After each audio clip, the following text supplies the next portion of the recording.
Welcome to the LIAC Training video. This short video will teach you everything you need to know about your position as a LIAC intern. When you come in the morning, there are several things that you need to do in order to get prepared for the day. First, you need to open the roll-up window. Off to the left side of the desk is a box hanging on the wall with all of the keys needed. Inside is the roll-up window key. Next, you need to log in to the computer with your university login information. Pull up the Google Spreadsheet calendar online. This will help you to keep track of all of the events going on during your shift. It is very important for us to keep track of the groups who are in each room at a given time. The way we do this is through checklists. Complete one of these forms found at the intern desk each time a group checks in, and then also sign off when the group leaves. This is super helpful for in-between shift changes and also is used for charging the appropriate amount of money to each group. Whenever you leave the intern desk for any reason, you need to close the roll-up window. There are many different offices housed in Suite 115, so we need to keep the suite closed off when no one is sitting at the desk. There are 6 conference rooms that our office oversees. We will start off by looking at the Heritage Room. This room is most used for presentations, receptions, lunches, and some meetings. This room requires the most work because there are many room setups offered. Refer to the setup guides alongside the intern desks if you need assistance. There is a closet in Heritage that holds all of the tables, chairs, and equipment needed for this room. When stacking the chairs, you have to put the back of the chair in the groove of the cart. If you turn them the opposite way, the stack will fall. Only put 13 or 14 chairs on each cart. When closing the round tables, put the leg with the orange tape in first, followed by the other leg. Try to keep the closet as organized as possible so that the following interns in charge of setups are ready to go. Many times, groups will request additional microphones to be set out in the Heritage Room. If this happens, there is a sound box in the closet. You will need to get the sound box key out of the box by the intern desk. Then, inside the Heritage Room drawer, you will find all of the microphone options. One thing to keep in mind is that the handheld mics and the lapel mics have different numbers on them. So, for instance, you can set out the handheld mic 2 and the lapel mic 1 together, but you cannot set out both the handheld mic 2 and the lapel mic 2.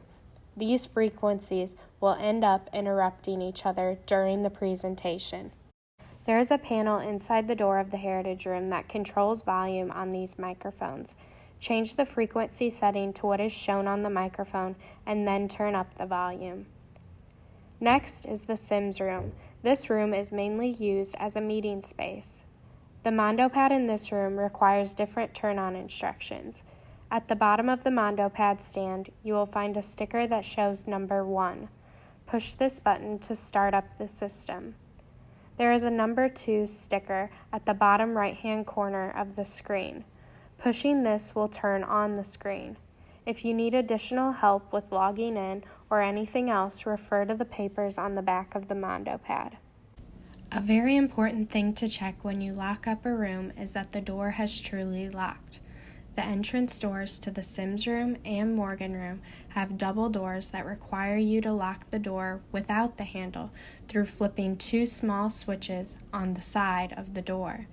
The connecting doors between the Sims and Heritage room, as well as the doors between the Spitzy and Heritage room, also require this special attention. When these latches are pointing away from each other, the door is unlocked. When they are pointing towards each other, the door is locked. If these latches are not pointing towards each other, even though the handle of the door feels locked, the door will pull open. The Monsanto room is theater-style seating for larger presentations and meetings. The technology in this room is very high quality. In order to turn on the system, click Start on the touchscreen inside the top drawer of the desk at the front of the room. Then select Source and choose whichever option the presenter plans to use.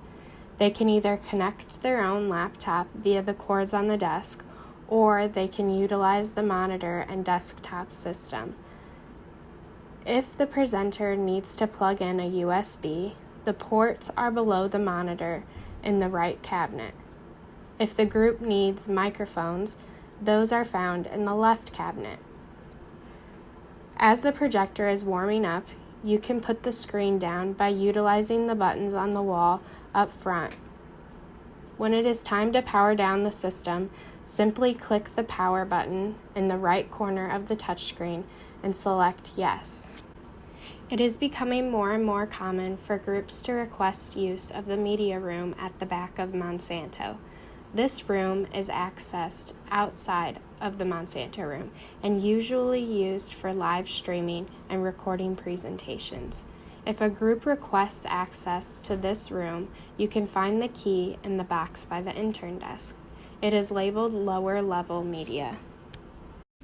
The Morgan room is mostly used for classes and small meetings. All of the settings for this room are controlled by the small touch screen at the back of the room. Presenters can choose to use the system like a desktop, connect their own computer, or utilize the camera option to make videos or Skype in those unable to attend.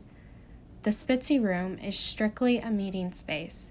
There is no technology set up in this room, and it takes special requests and approval to have technology set up there.